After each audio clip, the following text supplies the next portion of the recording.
اس کے بعد میں شاہ عبداللہ ابن شاہ مزمل صاحب کو آواز دیتا ہوں کہ وہ آئے اور تقریر پیش کرے۔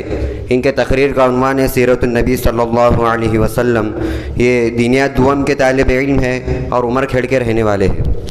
انجمن میں میری تقریر کا عنوان ہے نبی کی سیرت۔ وہ آئے جن کے آنے کے لیے بے چین فطرت تھی، وہ آئے جن کے آنے کی زمانے کو ضرورت تھی، وہ آئے جن کو حق نے خلوت کی گود میں پالا تھا، وہ آئے جن کے آنے سے عرش پہ اجالا تھا۔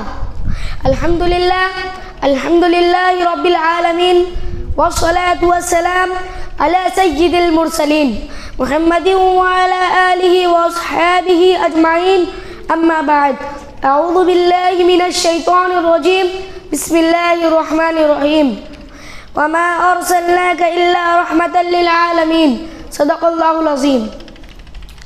ہو لاکھوں سلام اس آقا پر، بت لاکھوں جس نے توڑ دیے، دنیا کو دیا پیغام سکون انسانوں کے رخ موڑ دیے۔ اس محسن اعظم نے الیاس کیا کیا نہ دیا اس عالم کو، دستور دیا منشور دیا، کہیں راہ دی کہیں موڑ دیے۔ حضرات، چھٹی صدی عیسوی میں ساری انسانیت کفر و شرک کی اندھیریوں میں بھٹک رہی تھی۔ انسان خدا کو بھول چکا تھا، خصوصاً عرب میں ہر طرف فتنوں اور ہنگاموں کی آندھی تھی۔ مکر و فریب، ظلم و ستم، قتل و غارت گیری، حرص و طمع، کشت و خون کی گرم بازاری تھی۔ شراب نوشی، قمار بازی، عصمت دری، چوری اور ڈاکہ عام تھی۔ پورا معاشرہ بیواؤں کے آنسو، یتیموں کی چیخ اور مظلوموں کی فریاد سے بھرا پڑا تھا۔ انسانیت کر رہا رہی تھی، اخلاق و کردار کی دھجیاں اڑ رہی تھی۔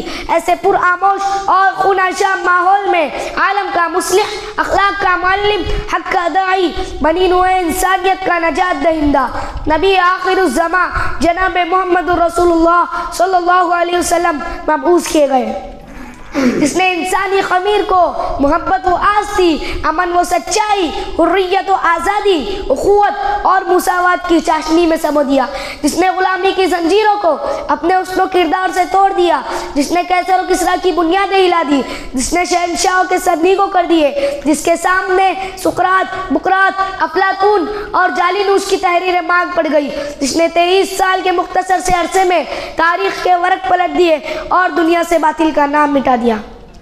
وہ بجلی کا کڑکاٹ ہے صوت ہادی، وہ بجلی کا کڑکاٹ ہے صوت ہادی، عرب کی زمین جس نے ساری ہلا دی۔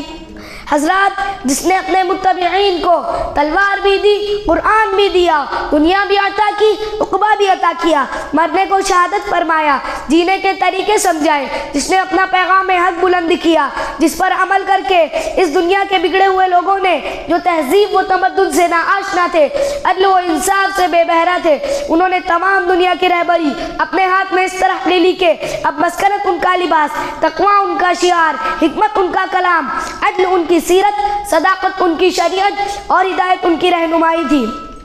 وہ راتوں کے عبادت گزار، دن کے روزے دار اور میدان جنگ کے شہسوار تھے۔ حضرات، ہمیں چاہیے کہ ہم ہماری زندگی نبی صلی اللہ علیہ وسلم کے طور طریقے کے مطابق گزارنے کی توفیق عطا فرمائے۔ وما علینا الا البلاغ۔